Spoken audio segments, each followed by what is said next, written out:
नमो Narayan friends. आज का जो हमारा है तीसरा ज्योतिर्लिंग, उसे महाकालेश्वर के नाम से जाना जाता है। ये जो ज्योतिर्लिंग है ये उज्जैन नगरी में स्थापित है। ये जो महाकाल है यानी श्री महाकालेश्वर जिनको कहा जाता है, श्री महाकालेश्वर मंदिर की जो प्रख्याति है वो इस प्रकार से है कि जितने भी पितृदोष होते हैं, जितने हमारे राशि में पितृदोष यदि हैं, तो ये हमारे जो है वो महाकालेश्वर ज्योतिर्लिंग के दर्शन मात्र से मिटते हैं और जो मात्र दोष हैं वो यहाँ कट जाते हैं यदि हम इस ज्योतिर्लिंग के दर्शन करते हैं।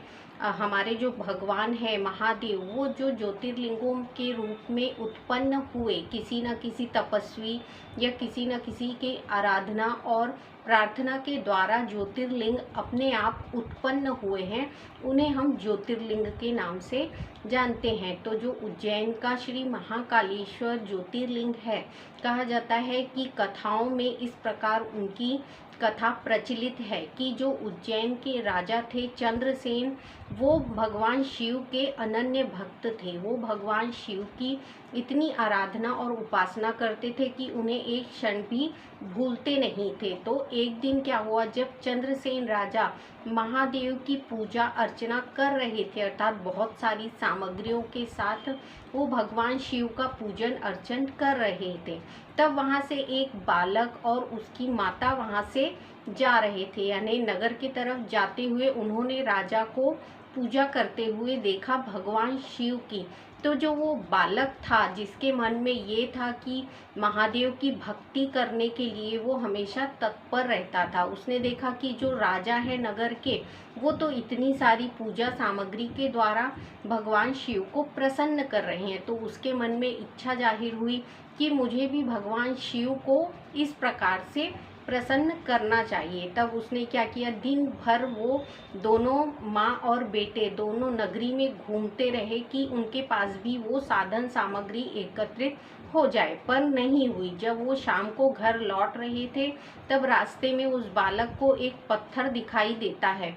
उस पत्थर को वो क्या करता है, उठा लेता है। जब वो पत्थर उठा के अपने घर ले जाता है, तो वो क्या करता है, उसे शिवलिंग के रूप में स्थापित करते हैं। तो शिवलिंग की स्थापना करते हुए वो बालक जो है शिव की भक्ति करता है, पूरी श्रद्धा भक्ति के पास जो भी उसके पास साधन और सामग्री थी, उसके द्वारा वो भगवान शिव की पूजा और आराधना करने बैठ जाता है। बहुत समय बीत जाने के बाद उसकी माता जो है वो उसे आवाज़ देती हैं कि भोजन तैयार हो गया है, अब तुम आकर भोजन ग्रहण कर लो। पर वो बालक जो था वो इतना हठी था कि शिव भक्ति में लीन होने के कारण वो अपनी माता की आवाज़ सुन ही नहीं रहा था।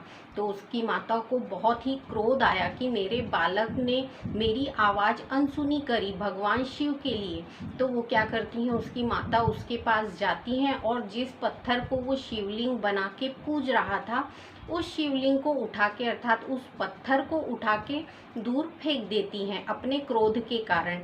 तो जब इस प्रकार से क्रोधित होके ये काम करती हैं, तो वो बालक बहुत ही रोता है और भगवान शिव की याचना करता है, भगवान शिव को प्रार्थना करता है कि भगवान शिव आप मुझे दर्शन दीजिए। तब क्या होता है, बहुत समय तक रोने के पश्चात वो बहुत ही बेहोश हो जाता है। उसकी हालत ऐसी होती है कि उसमें शक्ति ही नहीं बचती। एक तो भोजन नहीं किया, ऊपर से शिव भक्ति में इतना लीन था कि उसे अपना ही होश नहीं रहता। तब क्या होता है, उसकी बेहोशी के बाद बहुत समय तक जब भगवान शिव इस प्रक्रिया को देखते हैं कि मेरा एक बालक भक्त मुझे इतनी श्रद्धा और भक्ति के साथ पूज रहा है, मुझे बुला रहा है, तो क्या करते हैं, भगवान शिव जो है वो शिवलिंग के रूप में दर्शन देते हैं। अर्थात जो शिवलिंग है वहाँ स्थापित होता है वो स्वर्ण जड़ित होता है, यानी स्वर्ण और रत्नों से जड़ित शिवलिंग वहाँ पर स्थापित होता है।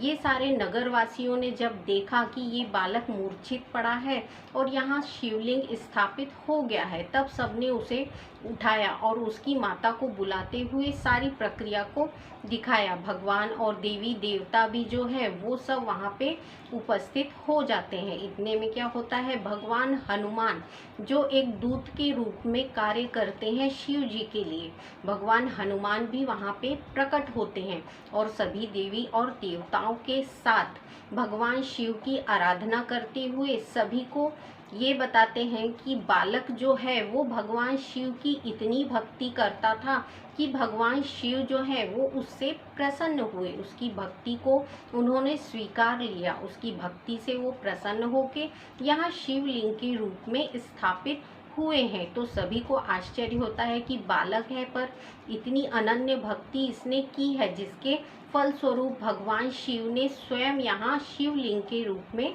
दर्शन दिए हैं। तो श्री हनुमान जी जो हैं वो सबको यही बताते हैं कि ये बालक जो है वो साधारण बालक नहीं है, इसकी जो 8वीं पीढ़ी आएगी, 8वीं पीढ़ी में ये बालक जो होगा, भगवान शिव जो है वो लीलाधारी के रूप में अर्थात कृष्ण के रूप में अर्थात नारायण के रूप में इसके घर स्वयं जन्म लेंगे, अर्थात ये भगवान कृष्ण का पिता स्वरूप होगा इसकी 8वीं पीढ़ी में।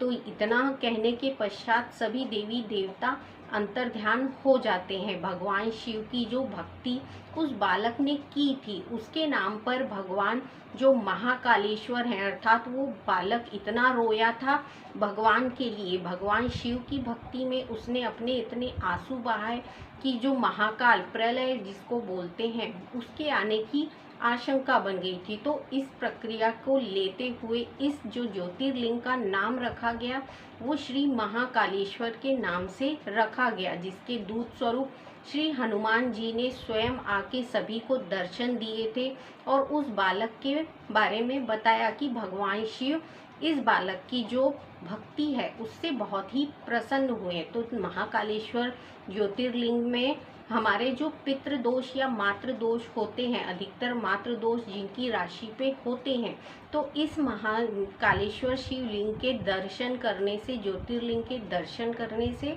हमारे मातृ दोष जो हैं वो कट जाते हैं। जितने बार हम इस शिवलिंग के दर्शन करते हैं, पूजन अर्चन करते हैं, यदि हमारे मातृ दोष हैं, यदि हमें किसी प्रकार की माता की तरफ से यानी मातृ यदि हमारे नहीं हैं और उनका पिंडदान ठीक से नहीं हुआ है, तो हम जो श्री महाकालेश्वर मंदिर यानी ज्योतिर्लिंग के दर्शन करके उनका पूजन अर्चन करते हुए हम मातृ के नाम से वहाँ पितृ के नाम से पिंडदान कर सकते हैं यदि किसी के राशि में इस प्रकार के दोष हैं। तो अब हमारा जो श्रावण माह है या हमारे जो भी ज्योतिर्लिंग हैं इनकी अपनी एक पूजा विधि होती है। यदि हम इन ज्योतिर्लिंगों के दर्शन नहीं भी कर पाते हैं तो हम इन्हें किस प्रकार से अपने घर में पूछ सकते हैं। तो आपको क्या करना है, जैसे ही ये माह शुरू है या जिस भी सोमवार को, हम इस प्रक्रिया को सोमवार के सोमवार भी कर सकते हैं। देखिए महादेव की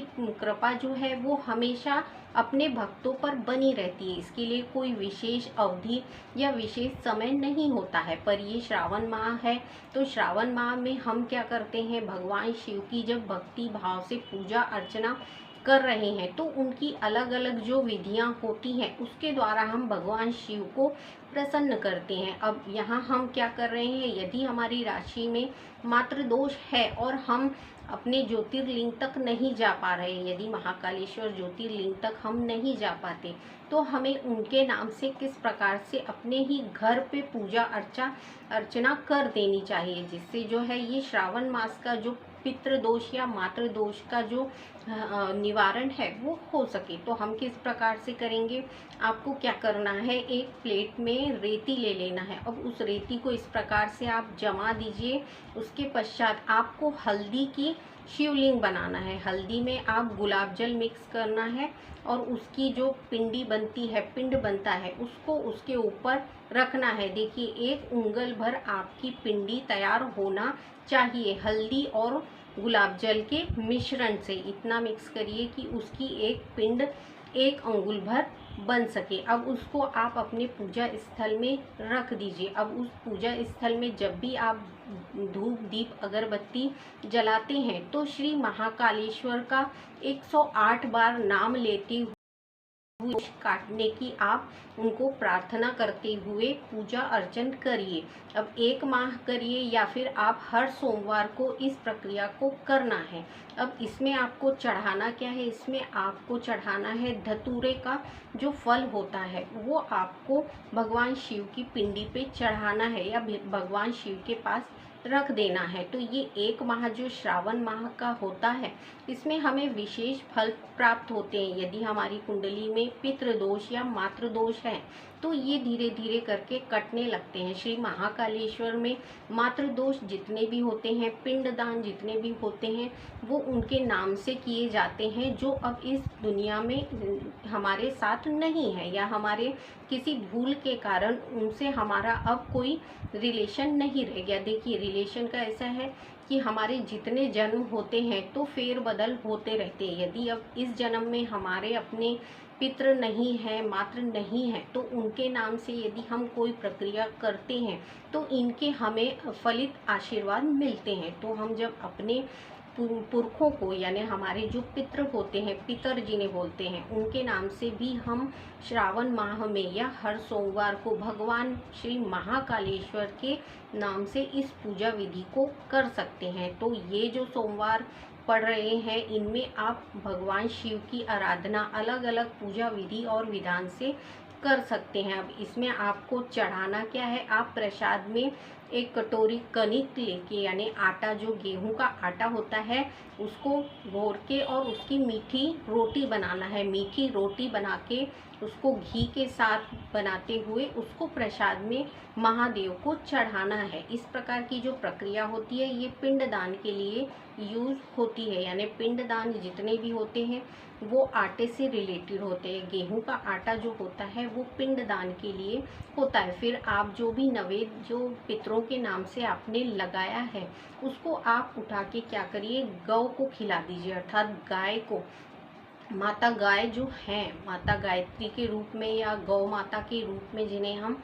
पूजते हैं, तो गौ माता हमारी जो है वो सारे देवी देवताओं को स्थापित उनमें किया गया है। तो हमारे जो मातृ दोष या पितृ दोष होते हैं ये महाकालेश्वर में तो कटते ही है।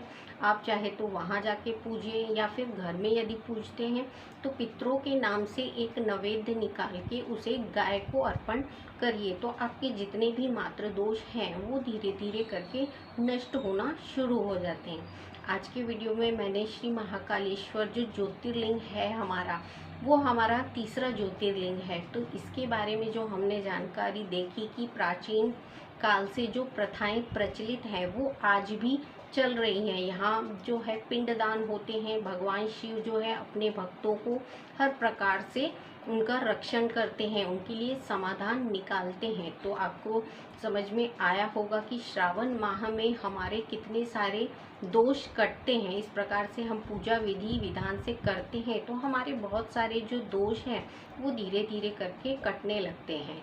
अब अपने नेक्स्ट वीडियो में मैं आपको ये बताऊंगी कि माता गायत्री के क्या उपाय हैं जिनके द्वारा हम अपने घर में धन, वैभव और ऐश्वर्य को ला सकते हैं। तब तक के लिए नमो नारायण।